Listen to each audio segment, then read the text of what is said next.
एक दिन नौकरानी ने कच्चे चावल, आटा और कच्ची सब्जियां प्लेट में डालकर मालिक को परोसा, क्योंकि सन की मालिक चाइनीज लोगों के नक्शे कदम पर चल रहे हैं। ऐसे कच्ची चीजें खाऊंगा तो मैं भी चाइनीज लोगों जैसे सैकड़ों साल जीऊंगा।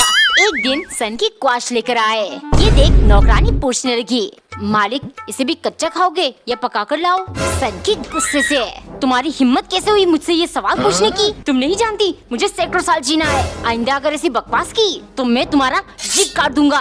सन की आदमी सैकड़ों साल जीना है, मैं दुआ करूंगी वो जल्द से जल्द टेढ़ा हो जाए। गुस्से के मारे उसने कच्चे आटे से कुछ बनाया, फिर क्वाश के पीसेस के साथ ढक के ले गई। देखते ही सन की डर गया। नौकरानी तुरंत बोली, मालिक सिर्फ कच्ची चीजों से आपकी उम्र नहीं बढ़ेगी, उसके लिए आपको सांप, बिच्छू ये सब भी खाना पड़ेगा, बिल्कुल चाइनीज लोगों की तरह। एक दिन नौकरानी ने आम काट के उनके पीसेस के अंदर छोटे छोटे सफेद धागा चिपकाने लगी, क्योंकि कुछ देर पहले मालिक ढेर सारा आम लेकर आए। सुनो, हफ्ते के अंदर मार्केट में आम आने बंद हो जाएंगे, तुम इनसे आम पापड़ बना दो ताकि मैं साल भर आम का मजा ले सकूं। नौकरानी को बहुत आलस आ रही थी। वो बोली, मालिक कल बना दूंगी, मेरी तबीयत थोड़ी ठीक नहीं लग रही। अच्छा, मुझे तो तुम कहीं से बीमार नहीं दिख रही, सिर्फ काम चोरी करना है। 2 घंटे में मुझे आम पापड़ धूप में सूखते हुए चाहिए। इतनी गर्मी में पूरा दिन धूप में खड़ा रहना पड़ेगा। अगर आम पापड़ में एक भी मक्खी बैठ गई तो मालिक मुझे मक्खी बना देंगे। वो उंगली में बैंडेज लगाकर हाथ काटने का नाटक करने लगी।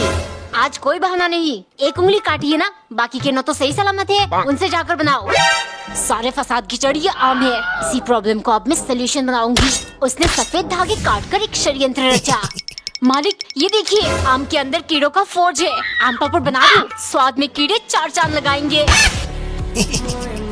एक बार एक औरत ने कढ़ाई में खाना लगाकर पति को दिया, जिसे देख कंजूस पति बोला, हो बहुत बढ़िया, कटोरी और प्लेट बिल्कुल गंदा मत करना, ऐसे ही सीधा कढ़ाई में खाना ले आना, इस तरह बर्तन धोने वाले साबुन की बचत होगी। एक दिन घर में कोई भी सब्जी नहीं थी। कंजूस से कहने पर वो जाकर 2 किलो करेले ले आया। ये क्यों लेकर आया आप? मुझे बिल्कुल पसंद नहीं है। कंजूस बोला, अरे इसीलिए तो लाया हूँ, मुझे भी करेले बिल्कुल नहीं पसंद। इसका मतलब हम दोनों थोड़ा थोड़ा ही खाएंगे और ये करेला पूरा हफ्ता चलेगा। हर रोज कुछ न कुछ कंजूसी, अब तो आदत सी पड़ गई। लेकिन कोई नहीं, उसने करेला फ्राई करते वक्त करेला और कढ़ाई दोनों जला दिया, जिसे देख कंजूस बोला, हो इतनी गंदी कढ़ाई और करेला भी जली हुई। पत्नी झट से बोली, हो कढ़ाई 1 हफ्ते से नहीं धोया ना, साबुन की बचत जो करना है, और करेला मैंने जानबूझ के जला दिया। अब हम थोड़ा क्या बिल्कुल खा ही नहीं पाएंगे, यानी पूरा महीना चलेगा।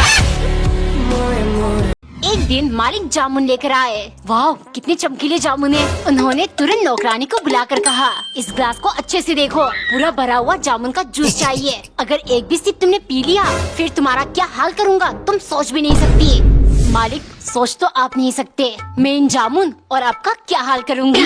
वो एक एक करके सारे जामुन खा गई और उनके गुठलियों को इकट्ठा करके जूस बना दिया। जूस पीते ही मालिक चिल्लाए, इतना कड़वा, ये क्या लाई हो? नौकरानी भोली बनकर, मालिक मैं जामुन का सारा पल्प निकालकर जूस बना रही थी, तभी एक मक्खी उड़कर जूस में गिर गया और वो सारा जूस फेंकना पड़ा। अगर खाली हाथ आती आप समझते मैं पी गई, इसीलिए मैंने सारे गुठलियों को मिक्सी में डालकर जूस बना दिया। हाय हाय होए होए। एक दिन पत्नी ने नींबू काटकर दूध में निचोड़ दिया, फिर छेना से रसगुल्ले बनाने लगी, क्योंकि कंजूस पति को खाने का बहुत मन हो रहा था। अरे मिठाई की दुकान में 3 बार जा चुका हूँ, लेकिन रसगुल्ले खरीदने की हिम्मत नहीं हुई। एक 20 रुपए का आता है, क्यों ना हम सुबह की चाय स्किप कर दे और वही दूध से तुम रसगुल्ले बना दो। पेट संभाली नहीं जाती, लेकिन कंजूसी कभी नहीं छोड़ेंगे। कोई नहीं, इसी बहाने से मैं भी 2 रसगुल्ले खा लूंगी। वो सारे रसगुल्ले को चाशनी में डालकर पति के पास ले गई। बहुत अच्छी खुशबू आ रही है, जल्दी से खाते हैं। लेकिन तभी पति ने उसका हाथ पकड़ लिया। अरे अगर ऐसे ही खा लिया तो रसगुल्ले 2 मिनट में खत्म हो जाएंगे, मैं तुम्हें दिखाता हूँ कैसे खाते हैं। वो रसगुल्ले को मुंह में डालकर चूसने लगा। अब इस चूसे हुए रसगुल्ले को हम वापस चाशनी में डाल देंगे और जब मन करेगा निकाल कर चूस लेंगे। इस तरह हम पूरे महीने रसगुल्ले के मजे ले सकते हैं। हाय हाय होए। एक सुबह नौकरानी ने ब्रेड को 4 हिस्से में काटा और बिस्किट निकालकर दोनों चीजों को अच्छे से तेल में फ्राई किया। फिर सन की मालिक के लिए ले गई, क्योंकि उन्हें हर चीज तली हुई खाना पसंद है। एक दिन मालिक अंडे लेकर आए, तुम इन्हें बॉईल करके मेरे लिए ले आओ। इस सनकी ने अंडे बॉईल करने को क्यों कहा? शायद अकल ठिकाने आ रही है, ज्यादा तली हुई खाने से नुकसान होता है। जैसे ही वो अंडे ले गई, सनकी चिल्लाने लगा, मुझे ऑमलेट नहीं पसंद, इसीलिए बॉयल अंडे कहा था। लेकिन तुम्हें इन अंडों को तलकर लाना चाहिए था ना। जी चाह रहा इनसे तुम्हारा सर फोड़ दूं। तेल सिर्फ तेल, काश एक दिन तेल में ही डूबकर मर जाए। डिनर में उसने सीधा खाने के ऊपर बोतल से तेल डाल दिया। पहला बाइट में ही सनकी बोला, खाने से कच्चे तेल की बू क्यों आ रही है? तुमने ठीक से तला नहीं। नौकरानी बोली, मालिक मैंने तो सब कुछ ठीक से तला है, शायद ये बू आपके अंदर से आ रही है। आप इतना तेल खाते हो, आपके रगों में खून की जगह तेल दौड़ती होगी। एक बार एक औरत ने बैंगन भूनकर उसका भरता बनाया, क्योंकि पति को बहुत पसंद है। उसे हर टाइम खाने में यही चाहिए होता। एक दिन पत्नी सोचने लगी, सुबह शाम भरता बना बनाकर दिमाग का भरता बन गया, आज कुछ अलग बना देती हूँ। उसने अच्छे से सूजी का हलवा बनाया, लेकिन पति बिना चखे ही चिल्लाने लगा, ये बेस्वाद बेकार सा हलवा क्यों बनाया? ज्यादा दिमाग लगाने लगी हो ना, जाओ मेरे लिए भरता बना कर ले आओ, मुझे भरता खाना है भरता। पत्नी को बहुत गुस्सा आया, आज ये भरता उनकी आखिरी भरता बनाकर रहूंगी। उसने चुपके से खुजली करने वाली पाउडर म्यूकोना भरता में मिलाकर पति के लिए ले गई। भरता देख खुश होकर पति चाट चाट कर खाने लगा। इतने में उसके बदन में खुजली होना स्टार्ट हो गया। ये क्या हो रहा है? मेरे पूरे बदन में आग से क्यों लग रही है? फिर पत्नी बोली, हो बड़े बुजुर्ग कहते थे ज्यादा बैंगन खाने से दबी हुई खुजली जाग जाती है, जो कभी ठीक नहीं होती। शायद आपके साथ यही हो रहा है। और खाओ बैंगन। कमेंट में बताओ, क्या सच में बैंगन खाने से खुजली होती है? एक दिन पत्नी ने साबुन खरोच कर बॉईल कर लिया, ताकि वो शैम्पू जैसा बन जाए। असल में उसका कंजूस पति शैम्पू कभी नहीं दिलाता। हो एक बोतल शैम्पू खरीदने जाओ तो 200-250 का पड़ता है, लेकिन 10 रुपए का एक साबुन उबाल कर तुम ऐसे 2 बोतल बढ़ सकती हो। मतलब बड़े पैमाने पर बचत, हर समय बचत। इन्होंने तो मेरा जीना हराम करके रखा है, लेकिन अब मैं इनका जीना हराम करूंगी। अगले दिन सुबह 4 बजते ही वो पति को जगाने लगी, उठो ऑफिस नहीं जाना। पति चौंकते हुए, अभी तो 4 ही बज रहे हैं। अरे बाबा, अभी तैयार होकर पैदल निकल जाओगे तो बस का किराया बच जाएगा, पैसे बचाने हैं कि नहीं? पति चुपचाप अंधेरे में ऑफिस चला गया। दोपहर को उसे बहुत भूख लगी। टिफिन खोलने पर उसके होश उड़ गए, अंदर अनार के छिलके पड़े थे। फोन करके पत्नी से पूछने पर वो बोली, अनार 250 रुपए किलो है ना, सारे दाने मैं खा गई। और आप हमेशा कहते हो सब्जी और फलों के छिलके नहीं फेंकना चाहिए, इसीलिए मैंने आपके टिफिन में डालकर दे दिया। कमेंट में बताओ किसका जीना हराम हुआ। एक बार एक नौकरानी को उसके मालिक किसी काबिल नहीं समझते थे। एक दिन उन्हें काम से बाहर जाना था। सुनो, मेरे जाते टीवी देखने मत बैठ जाना, शाम को जब मैं लौटूंगा तो मुझे 5 तरह की भोजन चाहिए। उनके जाते ही नौकरानी काम पर लग गई। उसने पूरा दिन लगाकर बिरयानी, रायता और बहुत सारे डिशेस बनाए। थका हारा जैसे ही वो जाकर सोफे पे बैठी, मालिक घर आ गए। अच्छा तो तुम आराम फरमा रही हो, उठो और मेरे लिए नींबू पानी बना कर लाओ। कितना कुछ खाने को बनाया, लेकिन बिना देखे ही मालिक को टोंट मारना है। आज इन्हें शिकंजी नहीं पिलाऊंगी। वो जाकर बोली, मालिक घर में तो नींबू है ही नहीं, शिकंजी कैसे बनाओ? मालिक तुरंत बोले, नींबू से तो हर कोई शिकंजी बना सकता है, तुम बिना नींबू के बनाकर दिखाओ, तब मैं तुम्हें काबिल समझूं।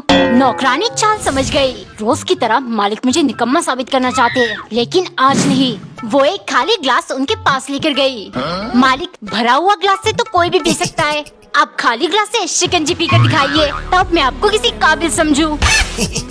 एक बार एक नौकरानी कामचोर थी। मालिक, सब्जी काटते समय मेरी उंगली में चोट लग गई, अब मैं खाना नहीं बना पाऊंगी। ऐसे ही वो बहाना करके काम से बच जाती। एक दिन मालिक ढेर सारा आलू लेकर आए। ये देख नौकरानी समझ गई, अब उसे आलू के पराठे बनाने पड़ेंगे। उसने तुरंत जाकर आटे की छलनी फाड़ डाली। मालिक, ये देखिए छलनी फट गई, अब रोटी या पराठे कैसे बनाऊंगी? मालिक उसकी तरफ देखने लगे, फिर चुपचाप जाकर एक नई छलनी खरीद कर ले आए। फिर नौकरानी ने घी का डब्बा छिपा दिया। मालिक, पराठे वराठे तो बना ही नहीं सकती, घर में घी खत्म हो गया। मालिक तुरंत गए और दुकान से घी ले आए। अब नौकरानी का चाल फेल हो रहा था, तभी उसने आटे में चाय पत्ती मिला दिया। मालिक, ये देखिए आटे में चूहों ने पोटी कर दी, आपके लिए आलू के पराठे कैसे बनाऊंगी? ये सुन मालिक बोले, तुम्हें किसने कहा मुझे आलू के पराठे खाने हैं? मेरे लिए दाल, चावल, सलाद और आलू बॉईल करके चोखा बना दो। काम चोरी करने के चक्कर में डबल काम मिल गया। एक बार एक औरत चावल गिन रही थी, क्योंकि उसे बस 400 दाने ही पकानी है। बात शादी के पहले दिन, जब पत्नी खाना बना रही थी, पति वहाँ टपक पड़ा। अरे बाप रे, इतना ज्यादा चावल मत बनाओ, हमारे यहाँ एक जने के लिए सिर्फ 200 दाने पकते हैं। एक दिन राशन खत्म हो गया। पत्नी जाकर बोली, घर में कुछ नहीं है, सिर्फ 2 प्याज और 1 लहसुन रह गया, आप जाकर लाते क्यों नहीं हो? 2 प्याज और 1 लहसुन रह गया, चलो कुछ दिखाता हूँ। उसने 1 प्याज का 4 हिस्सा किया, और लहसुन के सारी गुठलियाँ अलग करके बोला, देखो अब 8 प्याज और 16 लहसुन हो गए। एक एक डालकर खाना बनाना पूरा हफ्ता चलेगा। हे ऊपर वाले, इस महाकंजूस को कैसे सुधारूं? आइडिया, उसने आलू काट के एक चुटकी नमक डालकर बॉईल कर लिया। फिर मुट्ठी भर चावल पीस कर लेप बनाया और पति को परोस कर बोली, आपने तो 1 हफ्ता कहा था, लेकिन मैंने जिंदगी भर के राशन का जुगाड़ कर लिया। आज से हम बिना प्याज और लहसुन के बॉईल और 400 की जगह 100 चावल के दानों का लेप खाएंगे। कमेंट में बताओ, क्या महाकंजूस सुधरेगा?